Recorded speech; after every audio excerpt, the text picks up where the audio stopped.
بسم اللہ الرحمن الرحیم نحمدہ و نصلی علی رسول الکریم اما بعد۔ آج ہم پڑھیں گے مصدر کو نا، کہ مصدر کسے کہتے ہیں۔ مصدر کہتے ہیں جو کسی کام پر دلالت کرے، یہ ہوتا ہے مصدر۔ کیا ہوتا ہے؟ جو کسی کام پر دلالت کرے، کس کے ترجمے کے اندر نا، نے، اس جیسے الفاظ آتے ہیں۔ کھانا، پینا، اٹھنا، بیٹھنا، سونا، باتیں کرنا، باتیں سننا، کچھ بات کہنا، اس طرح کے الفاظ مصدر کے ترجمے کے اندر آتے ہیں جب ہم اردو کے اندر ترجمہ کرتے ہیں۔ صحیح؟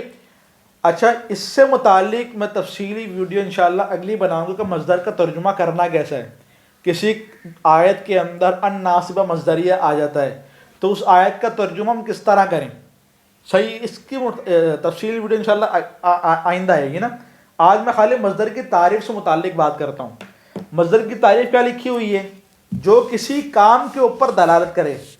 آپ بولو گے کام کے اوپر دلالت کرے، یہ تو فعل کی تعریف ہے۔ فعل کو کہتے ہیں کام کے اوپر دلالت کرے، اور ابھی آپ کہہ رہے ہو کہ مصدر وہ ہوتا ہے جو کام کے اوپر دلالت کرے۔ کام کے اوپر دلالت کرنے والا تو فعل ہوتا ہے۔ دیکھو بات ذرا اچھی طرح سمجھنا۔ اگر میں آپ سے پوچھوں کہ ہمیں کیا کیا کام گھر کے اندر کرنے چاہیے، آپ جواب کیا دو گے؟ کھانا چاہیے، پینا چاہیے، سونا چاہیے، گھر والوں سے باتیں کرنی چاہیے۔ یعنی کہ میں آپ سے پوچھ رہا ہوں کیا کام کرنا چاہیے، آپ جواب کیا دے رہے ہو؟ پڑھنا، لکھنا، سونا، یہ کام کرنے چاہیے ہمیں گھر کے اندر۔ میں نے آپ سے پوچھا فعل، کیا کام کرنے چاہیے، کام میں نے آپ سے پوچھا فعل، آپ نے جواب کیا دیا؟ کھانا، پینا، سونا۔ یہ تو مصدر کی علامت ہے، مطلب آپ نے جواب دیا مصدر۔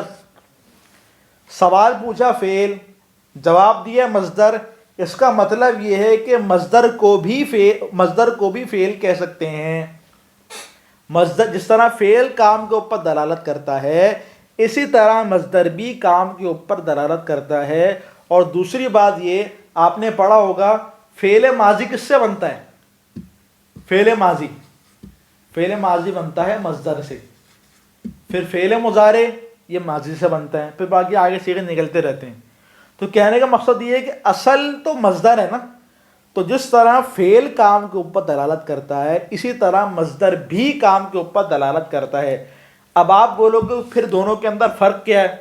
کہ جب دونوں کام کے اوپر دلالت کرتے ہیں، فعل بھی کام کے اوپر دلالت کر رہا ہے، مصدر بھی کام کے اوپر دلالت کر رہا ہے، تو ان کے اندر سب سے بڑا فرق یہ ہے زمانے کا۔ فعل کے اندر زمانہ ہوگا اور مصدر کے اندر زمانہ نہیں ہوگا۔ باقی کام کے اوپر دلالت فعل بھی کرتا ہے، کام کے اوپر دلالت مصدر بھی کرتا ہے، دونوں کرتے ہیں، اس میں کوئی حرج کی بات نہیں ہے۔ صحیح ہے، بات سمجھ میں آ گئی؟ تو مصدر کسے کہتے ہیں؟ جو کام کے اوپر دلالت کرے۔ اب دیکھو آپ نصر ینصر نصرن، یہ نصرن مصدر ہے، ترجمہ کیا کرو گے آپ؟ مدد کرنا۔ مدد کرنا کیا ہے؟ یہ کام ہے۔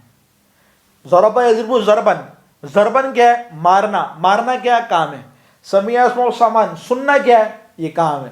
فتح یفتح فتحا، کھولنا، یہ کام ہے۔ یعنی کہ یہ سب آپ کے سامنے کام بیان ہو رہے ہیں۔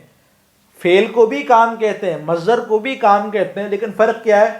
مصدر کے اندر زمانہ نہیں ہوگا اور فعل کے اندر زمانہ ہوگا۔ صحیح ہے؟